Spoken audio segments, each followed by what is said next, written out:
Friend. ড্রামার শুরুতে আমরা জিনকে দেখি যে এয়ারপোর্টে পৌঁছে গেছে। ঠিক তখনই তার এক্সিডেন্টের একটা কল আসে। সে জিজ্ঞেস করে জিনকে সত্যি ওই কোম্পানিতে ইনভেস্ট করতে চায়, কারণ ওই কোম্পানির অবস্থা খুবই খারাপ। আর এই বিষয়টা সবাই জানে। এই সময় যদি মিস্টার ট্রেভার ক্যাপিটাল ওই কোম্পানিতে ইনভেস্ট করে, তাহলে সবাই তাকে নিয়ে হাসাহাসি করবে, কারণ ওই কোম্পানি তাদের সব টাকা ডুবিয়ে দেবে। কিন্তু জিন তখন বলে জর্জ চামিং তার স্বামী, তার জন্য যদি জিনকে নিজে থেকে সব ক্যাপ ফিল আপ করতে হয়, তো সেটাও করতে রাজি। এই বলে সে কিছু নির্দেশ দেয় এবং কল কেটে দেয়। এরপর মনে মনে ভাবে এবার মেইন ক্যাপিটালকে কাজে লাগানোর সময় এসে গেছে। ঠিক তখনই তার স্বামী চ্যামিং এর একটি মেসেজ আসে। সেখানে লেখা থাকে সে একটি জরুরি কাজে মিটিং এ যাচ্ছে, তাই জিনকে পিক করতে আসতে পারবে না। মেসেজটা পড়ে জিন মনে মনে ভাবতে থাকে হয়তো কোম্পানির অবস্থা সে যতটা শুনেছে তার থেকেও বেশি খারাপ, তাই চ্যামিং এতটা হার্ড ওয়ার্কিং করছে। এইসব ভাবতে ভাবতে সে এয়ারপোর্ট থেকে বের হয়। হঠাৎ সামনে চ্যামিং দাঁড়িয়ে থাকতে দেখে সে খুবই খুশি হয়ে যায় এবং মনে মনে ভাবে চ্যামিং তাকে সারপ্রাইজ দিতে চলে এসেছে, তাই এমন করেছে। কিন্তু হঠাৎ জিনের মনে পড়ে যায় চ্যামিং কিভাবে জানলো যে তার ফ্লাইট আজ 1 ঘন্টা আগে ল্যান্ড করেছে। সে চ্যামিং এর কাছে এই ব্যাপারে জিজ্ঞেস করতে থাকে। ঠিক তখনই চ্যামিং এর কাছে একটা মেয়ে এসে যায়। সেই মেয়ে চ্যামিংকে জড়িয়ে ধরে এবং দুঃখ প্রকাশ করে বলে যে একটু দেরি করে ফেলেছে। এইসব দেখে চ্যামিং খুব রাগ হয়। সে তাদের দিকে এগিয়ে যেতে থাকে। তাকে দেখে চ্যামিং অবাক হয়ে যায় এবং জিজ্ঞেস করে তোমার ফ্লাইট এত তাড়াতাড়ি কিভাবে এসে গেল। জিনের কথা ইগনোর করে জিজ্ঞেস করে এই কি সে গুরুত্বপূর্ণ মিটিং যার জন্য তুমি আমাকে পিক করতে আসতে পারোনি। চ্যামিং তাড়াতাড়ি বুঝতে থাকে যে শাওকে পিক করার পরে সে মিটিং এ যাওয়ার কথা ছিল। শাও তাড়াতাড়ি করে জিনকে ট্রেনে বলে ওয়েলকাম জানায়। ঠিক তখনই জিনের চোখ পড়ে শাওর হাতে ধরা নিজের ব্যাগটার দিকে।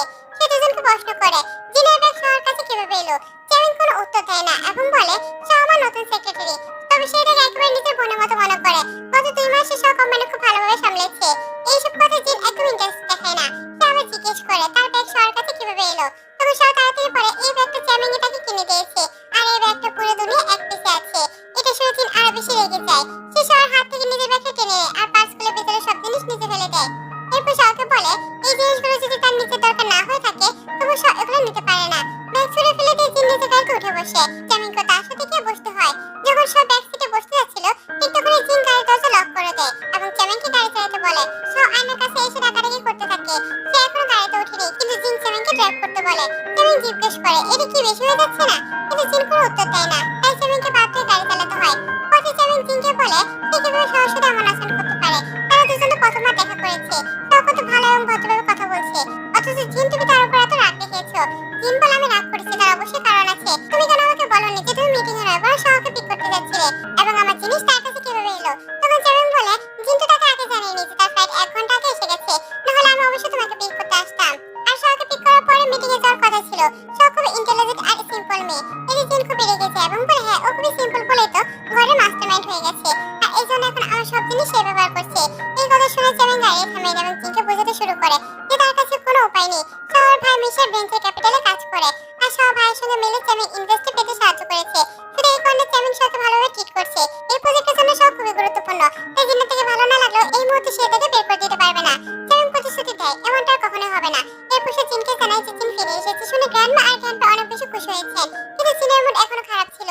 সে বলে পরে গিয়ে তাদের সাথে দেখা করবে। এখন আমরা দেখি চ্যামিং তার অফিসে। তখন তার রেজিস্ট্রার এসে জানায় যে ব্রেসলেটটা অ্যাকশন থেকে আনতে বলেছিল সেটা সে নিয়ে নিয়েছে।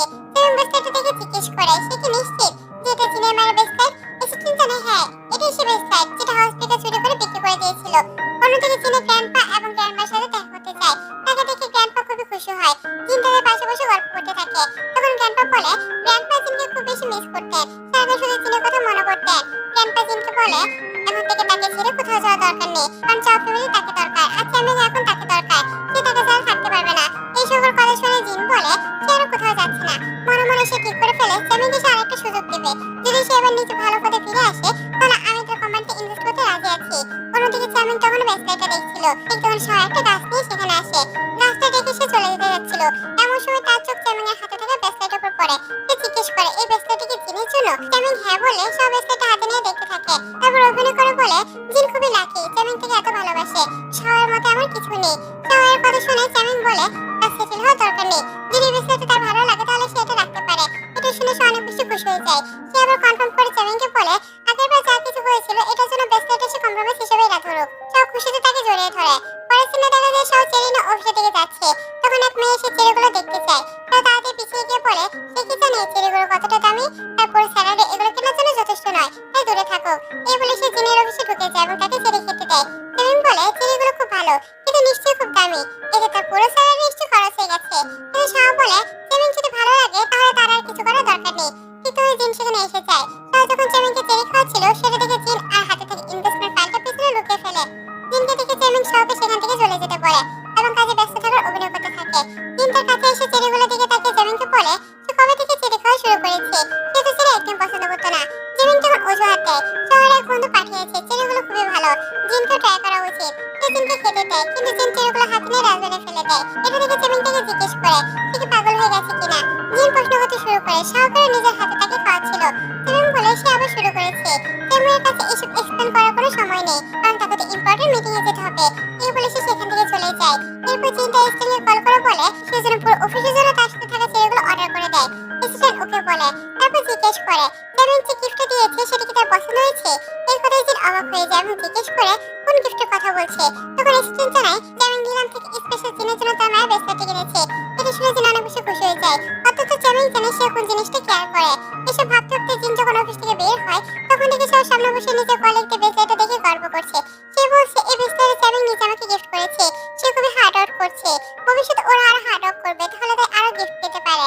সবার হাতে নিজের মায়ের ব্রেসলেটটা দেখে জিয়ান ভীষণ রেগে যায়। ঠিক তখন অ্যাসিস্ট্যান্ট চেরি নিয়ে সেখানে এসে সবার সামনে ঘোষণা করে আজ জিনপুর অফিসের এমপ্লয়িদের এক এক প্যাক চেরি দিচ্ছে। এটা শুনে সবাই খুবই খুশি হয়ে যায় এবং কাজে নিজের প্যাক নিতে শুরু করে। সবাই যখন থেকে পুরো অফিস চেরি পেয়েছে কিন্তু তার জন্য কিছুই বাকি নেই তখন সে দৌড়ে এসে বলে তার চেরিগুলো কোথায়, সেও তো হার্ড ওয়ার্ক করেছে, তার কোনো ভুল হয়েছে। স্টেন তার কাছে গিয়ে বলে সে তো অলরেডি প্রেসিডেন্টের সঙ্গে এই চেরিগুলো খেয়ে ফেলেছে, সেগুলো তার খুব ডেলিশিয়াস লেগেছিল। এরপর জিন সবার কাছে গিয়ে তার হাত ধরে চেপে ধরে জিজ্ঞেস করে জিনের মায়ের ব্রেসলেট সবার হাতে কি করছে। সবাই সবার সঙ্গে দেখা করতে থাকে। ওটা তাকে চেমিন দিয়েছে কিন্তু জিন বলে সে তো আগে বলে দিয়েছিল সবাই তার কোনো জিনিস নিতে পারে না। এই কথা বলে জোর করে সে ব্রেসলেটটা ফিরিয়ে নেয়। সবাই সবার দিকে গোসপ করতে শুরু করে। সব কাঁদতে কাঁদতে চেমিনের কাছে যায়। চেমিন সবাইকে শান্ত করে এবং খুব টেনশনে পড়ে যায়। সব বলতে থাকে সবই তার দোষ, যদি সে জানতো যে ব্রেসলেটটা জিনের জন্য এত ইম্পর্টেন্ট তাহলে সে কখনো চেমিনের হাত থেকে নিত না, এমনকি মূল্যও নিত না। সে জানে জিন তার কাছে থাকা একদম পছন্দ করে না, তাই তার কাছ থেকে চলে যাওয়া উচিত। চেমিন তাড়াতাড়ি তাকে থামিয়ে বলে ব্রেসলেটটা সে নিচে সব গিফট দিয়েছিল, জিনকে যে তার সাথে এমন করবে সেটা তার জানা ছিল না।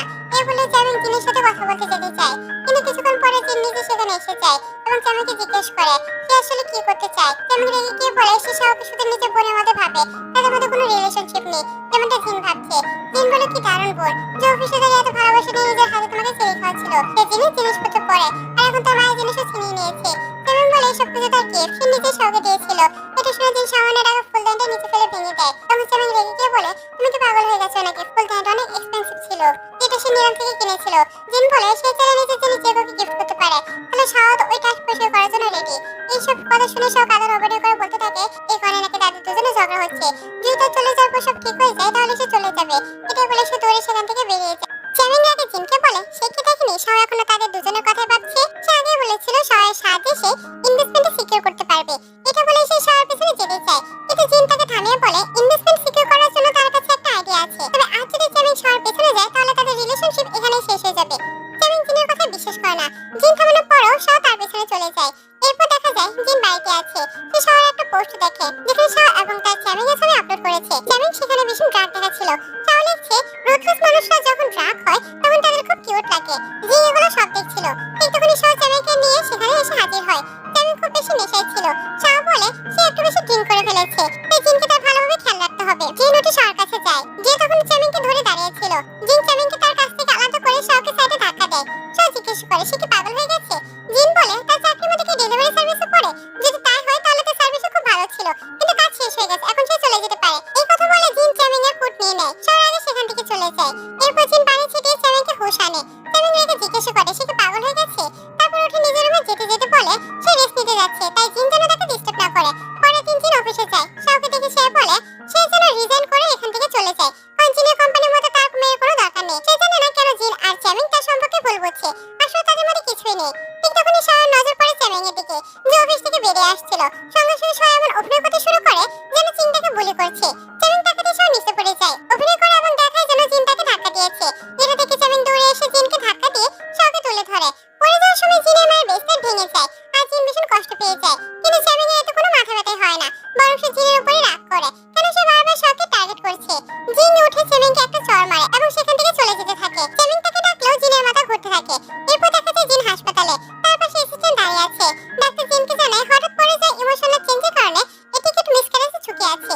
এটা শুনে জিন বলে আর এই বাচ্চা চায় না, শুধু তার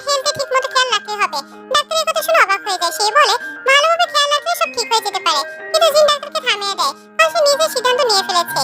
ডাক্তার অ্যাসিস্ট্যান্ট চলে যাওয়ার পর জিন মনে মনে ভাবে হয়তো বেবিটা বুঝে গেছে তার বাবা তার মাকে ভালোবাসে না, তাই সে দুনিয়া আসতে চায় না। অন্যদিকে কোম্পানিতে চেভিং সবার সামনে ঘোষণা করে আজ থেকে সবার পজিশন তার সমান, কেউ যদি তাকে বুলি করার চেষ্টা করে তাহলে সে তাকে অফিস থেকে বের করে দেবে।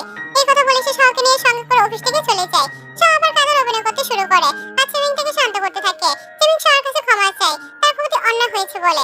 শাও বলে চেভিং এর জন্য সে সবকিছু করতে পারে। চেভিং বলে যদি সে ইনভেস্টমেন্ট সিকিউর করতে পারে তাহলে ভবিষ্যতে কেউ তাকে আর বুলি করতে পারবে না। শাও তখন বলে সে এর জন্য পুরোপুরি রেডি। সে ইতিমধ্যে তার ভাইয়ের সাথে কথা বলেছে। পরের সিনে চেভিং বাড়িতে বসেছিল, জিন সামনে বসে থাকে। তাকে চেভিং দেখে বলে সে নিজের রুমে রেস্ট নিতে যাচ্ছে কারণ সে খুব ক্লান্ত আর তর্ক করার মতো এনার্জি তার কাছে নেই। কিন্তু জিন খুবই স্যাড হয়ে তাকে জানায় তার মায়ের ব্রেসলেটটা ভেঙে গেছে।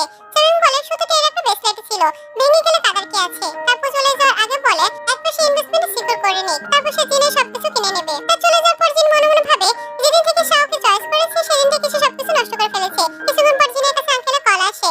সে ছেলে কোম্পানিতে তারা সিমিং নামের একজন লোককে পেয়েছে যে শাওর ভাই। সে বারবার ইনভেস্টমেন্ট সিকিউর করার চেষ্টা করছে। আঙ্কেল আগেই তার জন্য স্ট্যাম্প সেট করে রেখেছে। এটা শুনে জিন অনেক বেশি খুশি হয়ে যায়। সে আঙ্কেলকে বলে এই পুরো বিষয়টা তার আর 1 মাস সময় লাগবে আর সে সবাইকে হাই পজিশন থেকে নিচে নামাতে। কল কেটে যাওয়ার পর সে নিজের প্রস্তুত করা ইনভেস্টমেন্ট এগ্রিমেন্টটা নষ্ট করে দেয়। অন্যদিকে শাওর অ্যাসিস্ট্যান্ট কল করে জানায় সে আরো দুটো এগ্রিমেন্ট রেডি করতে চায়, একটা ডিভোর্স পেপার এগ্রিমেন্ট আর একটা প্রপার্টি এগ্রিমেন্ট। সে চেমিংকে পুরোপুরি খালি হাতে ছেড়ে দিতে চায়। এরপর সে চেমিংকে কল করে অজুহাতে কোম্পানি কিছু ডকুমেন্টে তার সাইন করা দরকার যেগুলো ইনভেস্টমেন্টের জন্য খুব ইম্পর্টেন্ট। চেমিং বলে ফাইনালি সে বুঝে গেছে যে সে খুব ভুল ছিল। সে আসতে রাজি হয় কিন্তু একটা শর্ত রাখে আজকের পর জিন কখনোই শাওকে বুলি করতে পারবে না। জিন তাকে ওকে বলে দেয়। কিছুক্ষণ পর হাউস স্পিকার সেখানে জিন আর চেমিং এর সবকিছু জিনিস নিয়ে আসে যেগুলো তাদের দুজনে ছিল। জিন সেগুলো জ্বালিয়ে দেয়। পরে ছেলে দেখা যায় জিন একটি রেস্টুরেন্টে বসে চেমিং এর জন্য অপেক্ষা করছে। কিছুক্ষণ পর চেমিং সেখানে আসে। জিন তাকে ডকুমেন্টে সাইন করতে দেয়। চেমিং নানিকে সাইন করে দেয় এবং বলতে থাকে ফাইনালি সে সবকিছু বুঝে গেছে, আজকের পর সে শাওর সঙ্গে কিছুই করতে পারবে না। জিন বলে তার সবকিছু বোঝা হয়ে গেছে, সে শাওকে আগে ভুল বুঝছিল। সাইন করার পর চেমিং সেখান থেকে চলে যেতে থাকে। যাওয়ার আগে আবার বলে সে আশা করে জিন সব বুঝে গেছে এবং ভবিষ্যতে শাওর আর কোনো সমস্যা তৈরি করতে পারবে না। চলে যাওয়ার পর জিন মনে মনে ভাবে এই মাসে তারা যতটা এনজয় করতে চায় করে নে, কারণ এরপর তারা হাই পজিশন থেকে নিচে নেমে পড়বে। চেমিং অফিসে ফিরে আসতে শাও দৌড়ে এসে এগ্রিমেন্টটা নিয়েছে এবং জানায় তার ভাই ইনভেস্টমেন্ট আনতে সফল হয়েছে। এটা শুনে চেমিং খুব খুশি হয়ে যায়। এগ্রিমেন্ট পড়তে পড়তে সে মনে মনে ভাবে চারদিকে রুমার ছড়ানো আছে যে তার জব আর ফ্যামিলি জিন সাপোর্ট করেছে। একবারই ইনভেস্টমেন্ট পেয়ে গেলে সে সবাইকে ভুল প্রমাণ করবে আর জিনকে তার কথা মানতে হবে। পরে সিনে আমরা জিনকে দেখি সে নিজে কাজ করছিল। ঠিক তখনই শাওর পক্ষ থেকে তার কাছে একটা ছবি আসে যেখানে শাও এবং চেমিং একসাথে ছিল। জিন সঙ্গে সঙ্গে শাওর নাম্বার ব্লক করে দেয়। তারপর তার লয়ার থেকে মেসেজ আসে সেখানে লেখা থাকে ডিভোর্সের কেস হ্যান্ডেল হয়ে গেছে এবং প্রপার্টিও ট্রান্সফার হয়ে গেছে। এটা পরে জিন আঙ্কেলকে মেসেজ করে বলে এখন তাকে পার্সোনালি চেমিং এর সঙ্গে একটা অ্যাড করতে হবে। এরপর জিন চেমিংকে কল করে বলে এইমাত্র তার স্ট্যান্ড লির কাছে কল এসেছে। সে জানিয়েছে আজ আঙ্কেলের বার্থডে পার্টি, চেমিং এর জন্য একটা ভালো অপরচুনিটি, তার সেখানে যাওয়া উচিত। চেমিং খুব খুশি হয়ে যায়। সেভাবে জিন ফাইনালি তার সামনে নত হওয়া স্বীকার করতে শুরু করেছে। সে বলে জিনকে মনে করে এত কিছুর পরে সে জিনের সঙ্গে নিয়ে যাবে, সে জিনকে সঙ্গে নিয়ে যাবে, তার সাথে যাওয়ার যোগ্য একমাত্র শাওই। জিন এটা ওকে বলে দেয়। কলকাতার পরে জিন মনে মনে ভাবে তাদের রিলেশনশিপ অবশেষে শেষ হতে যাচ্ছে। এখন আমরা পার্টির সিন দেখি যেখানে শাও তার ভাইকে ডাকে। তারা দুজন দ্রুত চেমিং এর কাছে যায়। চেমিং দ্রুত ধন্যবাদ জানাতে থাকে। কিছুক্ষণ পর হোস্টেলে সবাইকে ইনভাইট জানায় এবং নিজের বার্থডে পার্টিতে সবাইকে ধন্যবাদ জানায় এবং অন্যদিকে চলে যেতে থাকে। কিন্তু চেমিং দ্রুত তার কাছে চলে আসে। আঙ্কেল চেমিংকে দেখে বলে সে তাকে চিনতে পারছে না। চেমিং তখন হাসপাতাল বয়ে বলে তার মেমোরি খুবই সংক্ষিপ্ত। কয়েকক্ষণ আগে তারা কেউ যাওয়ার কোম্পানির সঙ্গে এগ্রিমেন্ট সাইন করেছে, যাও কোম্পানিতে ইনভেস্ট করতে যাচ্ছিল। আঙ্কেল এটা শুনে এসেন্টকে চেক করতে বলে। এসেন্ট চেক করে বলে যাও কোম্পানির সাথে তাদের এগ্রিমেন্ট এবং কন্ট্রাক্ট সাইন হয়নি। চেমিং শক হয়ে যায়, আবার চেক করতে বলে। এসেন্ট পুনরায় চেক করে বলে হ্যাঁ যাও সম্পর্কে জানতে পেরেছে। চেমিং খুশি হয়ে যায়। ঠিক তখন এসেন্ট জানায় তার কোম্পানি তো দেউলিয়া হতে চলেছে। আঙ্কেল এটা শুনে বলে যদি চাও কোম্পানি দেউলিয়া হতে চলেছে তাহলে সে আর কখনোই এত ইনভেস্টমেন্ট করতে পারবে না। জিন শক হয়ে যায় এবং দ্রুত নিউজ দেখে বলে এটা তো ফেক নিউজ, তার কোম্পানি এত বড় বড় প্রজেক্ট করেছে এবং দেউলিয়া হতে পারবে না। কিছুক্ষণ পরে জিও সেখানে আসে। সে সকালের সামনে বলে কোনো ভুল হয়নি, জি গ্রুপ দেউলিয়া হতে চলেছে। কিন্তু চেমিং এর কাছে এখন আর কিছুই থাকবে না। চেমিং এটা দেখে রেগে যায় এবং জিজ্ঞেস করে সে এখানে কি করছে। জিনের কথা শুনে শাও বলে সে কি ইনভেস্টমেন্ট বাতিল করেছে, সে সেটা কিভাবে করতে পারে। শাও তখন আঙ্কেলকে বলে যে আপনি জিনের কথা করবেন না, সে শুধু জেলাস হচ্ছে। তার ভাই জিমিং নিজে ইনভেস্টমেন্টের কথা বলেছিল। এটা শুনে স্টিন জিমিং এর দিকে দেখে বলে সে তো তাকে চিটে, এটা তো সেই এমপ্লয়ি যিনি কোম্পানির সিক্রেট লিক করেছিল এবং 1 মাস আগে তাকে কোম্পানি থেকে বের করা হয়েছিল। জিমিং এটা শুনে ভয় পেয়েছে এবং দ্রুত অজুহাত বানানোর চেষ্টা করে। কিন্তু আঙ্কেল বলে সে যাও গ্রুপে এখন ইনভেস্টমেন্ট করবে না, এখন ইনভেস্টমেন্টে ইনচার্জ জিন এবং সেও এই ধরনের কিছু করতে চায় না। চেমিং অবাক হয়ে যায়। সে জিনের দিকে তাকায় এবং মনে পড়ে জিন একটা স্টার্টআপ শুরু করেছিল যার নাম মিজো ক্যাপিটাল। এটা শুনে সে শক হয়ে যায় এবং জিন আঙ্কেলের সঙ্গে কোঅপারেট করছে। চেমিং তখন দ্রুত বলে জিন কাজ কি, যে জিনের কাছে আছে সেটা তারই, তাই মিজো ক্যাপিটাল তাদের দুজনেই। এই মানে মিজো ভাবছে ক্যাপিটাল এখন তাদের ইনভেস্ট করবে। কিন্তু যখন জিন তাদের জানায় যে তার ইতিমধ্যে ডিভোর্স হয়ে গেছে, চেমিং বলে এটা হতে পারে না। জিন তাকে দুটো এগ্রিমেন্ট দেখায়। চেমিং রেগে যায় কারণ জিন করছে। চ্যামিং দেখা করতে শুরু করে। সে এতবার বলছে তার আর সবার মধ্যে কিছুই নেই। জিন তার দিকে তাকায়, আর সে এখনো স্থিরের মতো বারবার বাহু ধরে রেখেছিল। চ্যামিং দ্রুত তার বাহুতে ছাড়িয়ে নেয় এবং বলে তাদের মধ্যে সত্যি আর কিছু নেই। সেও তাকে ফাঁদে ফেলার চেষ্টা করছিল। জিন এটা শুনে সবাইকে তাদের ছবি দেখায়। ছবিতে তারা একে অপরের কাপড়ের মতো দেখাচ্ছিল। এখন চ্যামিং আর এটাকে ইগনোর করতে পারবে না। পরে সিনে চ্যামিং বাড়ি ফিরে আসে। তখন সে বেশি ড্রিঙ্ক করছিল। সে জিনকে ডাকতে থাকে এবং বলে তার স্টোমাতে ব্যথা হচ্ছে। জিন তার জন্য স্যুপ বানিয়ে নিয়ে আসে এবং মেডিসিনও। কিছুক্ষণ ডাকলেও জিন না এলে চ্যামিং সবকিছু মনে করতে শুরু করে। তখন তার নজর আসে জিনের ব্যাডিং ক্রিম টেবিলে রাখা। সে মনে করে জিন তার উপর রাগ দেখানোর চেষ্টা করছে।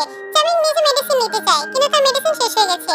তখন তার মনে পড়ে একবার সে খুব বেশি ড্রিঙ্ক করে বাড়ি ফিরছিল। তখন জিনি তার সামনে মেডিসিন দেখিয়েছিল, খাওয়ার আগে এবং পরে কোনটা নিতে হবে। কিন্তু চ্যামিং ভেবেছিল পরে ভুলে যাবে, তাই জিনি তার সামনে দুটো ওষুধের নির্দেশ লিখে দিয়েছিল। তখন চ্যামিং এর মনে হয় যে সত্যি জিন তাকে অনেক ভালোবাসে এবং তার জন্য সে এত বেশি চিন্তা করছিল। অন্যদিকে আমাদের হংসংকে দেখানো হয় যে জিনকে ছোটবেলা থেকে অনেক বেশি ভালোবাসতো এবং হংসং জিনকে পার্কে নিয়ে যায় এবং জানায় যে ছোটবেলা থেকে সে সেখানে দুর্লক্ষ পছন্দ করত।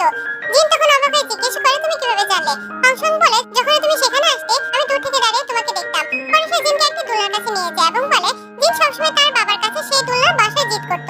জিন তখন সেই দিনের কথা মনে করতে থাকে। হংসং তাকে আবার তাকে সেই দোলনার বসাতে নিয়ে যায়। জিনের সেই পুরনো দিনগুলো স্মরণ করে এবং বলে পুরনো দিনগুলো সত্যি খুব ভালো ছিল। হংসং বলে বড় হয়ে গেলে মানুষের জীবনে স্ট্রেস আরো বেড়ে যায় এবং আগের দিনগুলো ভুলে যেতে থাকে এবং বলে তোমাকে রিল্যাক্স করার জন্য নিজেকে আরো বেশি সময় দেওয়া উচিত। আর জিন তার কথা শুনে ভাবতে থাকে হংসং এখন আমাকে সামলানোর জন্য কত ভালো কথা বলছে। পরবর্তীতে সে জিন গ্র্যান্ডপাকে ভিডিও কল করে এবং কাঁদতে কাঁদতে তাকে ফিরে আসার জন্য বলেন। তিনি জানান যে তিনি তাকে খুব বেশি মিস করছেন। জিন মনে করে গ্র্যান্ডপা তার কতটা সমর্থন করছেন এবং কত ভালোভাবে খেয়াল করছেন। ঠিক তখন হংসং তাকে কল করে। জিন তাকে সবকিছু জানায়। হংসং জিজ্ঞেস করে তুমি কি আমার কাছে আসবে? কিন্তু জিন বলে আমি বুঝতে পারছি না আমার কি করা উচিত, যাওয়া উচিত কিনা। হংসং বলে আমি জানি এটা চ্যামিং এর একটা ফাঁদ হতে পারে, কিন্তু একবার যেটা তুমি অবশ্যই, কারণ গ্র্যান্ডপার এতে কোনো ভুল নেই। তুমি গ্র্যান্ডপার সাথে অনেকদিন ধরে দেখা করো না, তাই তোমার উচিত গ্র্যান্ডপার সাথে দেখা করা। জিন তখন ভাবতে থাকে হয়তো আমি চ্যামিং এর দিকে রাগ করে চলে এসেছি বলে চ্যামিং হয়তো এটা একটা ফাঁদ বসিয়েছে, কিন্তু আমি তো এই ফাঁদে সহজে ধরা খাবো না। এরপর সে ফিরে যায়। রিপোর্টাররা তাকে দেখে প্রশ্ন করতে আসে, কিন্তু জিন তাদের উপেক্ষা করে ঘরে ঢুকে যায়। সামনে তিনি দেখতে পান গ্র্যান্ডপা বেহুশ। তিনি দ্রুত গ্র্যান্ডপার কাছে গিয়ে তাকে উঠান। কিছুক্ষণের মধ্যে চ্যামিংও সেখানে আসে, কিন্তু অবাক করার বিষয় হলো সেও আগে থেকে সেখানেই দাঁড়িয়ে। চ্যামিং গ্র্যান্ডপাকে জিজ্ঞেস করে এইটা আপনার সাথে কি করছে? গ্র্যান্ডপার সামনে ইশারা করে, কিন্তু জিন এবং শিউ কাছে থাকার কারণে ঠিকমতো দেখা যায়নি। তার গ্র্যান্ডপা সঠিকভাবে ইশারা করতে পারেনি। শিউ জিনের উপর অভিযোগ তোলেন যে এটা সব তারই কাজ। গ্র্যান্ডপা তাকে ফিরে আসতে বলেন, কিন্তু সে গ্র্যান্ডপাকে সিঁড়ি থেকে ঠেলে দেয়। চ্যামিং তখন এসব শুনে জিনের উপর রেগে যায়। জিন কল করে অ্যাম্বুলেন্স ডাকে। হাসপাতালে চ্যামিং এখনো জিনকে ডাউট করছে কিভাবে গ্র্যান্ডপার সাথে সে এমন আচরণ করতে পারে। সেও কিছু বলতে চায়, কিন্তু চ্যামিং তাকে চুপ থাকতে বলে। চ্যামিং ব্যাখ্যা দেওয়ার কোনো ফলশ্রুতি হবে না, তার কিছু করতে হবে না। কিছুক্ষণ পর নার্স এসে তাদের দুজনকে চুপ থাকতে বলে। চ্যামিং গ্র্যান্ডপার কাছে যায়, সেও তার কাছে থাকে।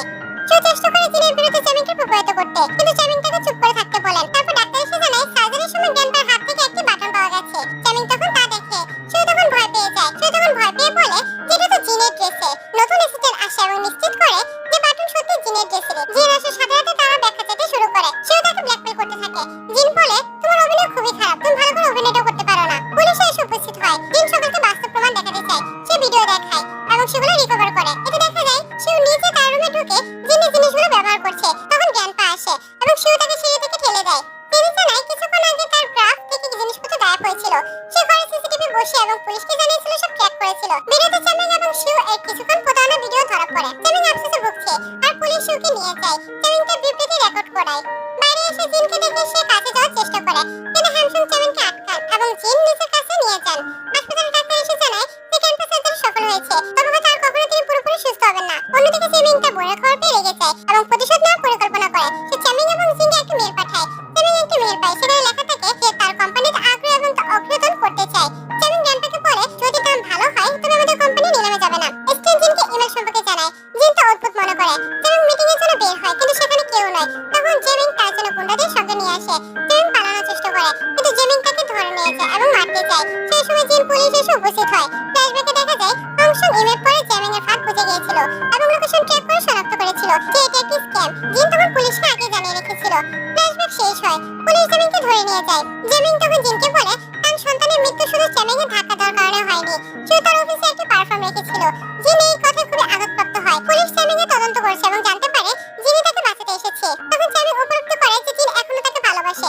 ফিরে এসে জিনকে প্রপোজ করার চিন্তা করে। অন্যদিকে জিন হংসংকে ব্যাখ্যা করে যে চ্যামিংকে সে নিজে শুধু এক মানুষ হিসেবে বাঁচিয়েছিল, এছাড়া তাদের মধ্যে কোনো সম্পর্ক নেই। এক বছর পরে চ্যামিং তার অফিসে থাকে। তখন সে জিন এবং হংসং এর বিয়ের খবর শুনে দ্রুত ফ্লাইট বুক করে অনুষ্ঠানে যায়। সে এখনো ভাবছে জিন তার কাছে ফিরে আসবে। কিছু মানুষ চ্যামিং এর সম্পর্কে জিনকে প্রপোজ করে। কারণ চ্যামিংয়ের থেকে কষ্ট পাওয়ার পর হংসংয়ের প্রতি তার ভালোবাসা এবং কর্তব্য দেখে জিন হংসংকে ভালোবেসে ফেলে এবং তারা একসাথে বিয়েও করে নেয়। পরের সিনে দেখা যায় জিন তখন প্রেগন্যান্ট। চ্যামিংয়ের জীবনে শুধু তখন আফসোসে রয়ে যায় এবং এভাবে এই নাটকের সমাপ্তি ঘটে। তো বন্ধুরা, আমার তো মনে হয় যারা শুধু নিজের স্বার্থ ভাবে তাদের চ্যামিংয়ের মতো অবস্থা হওয়া দরকার।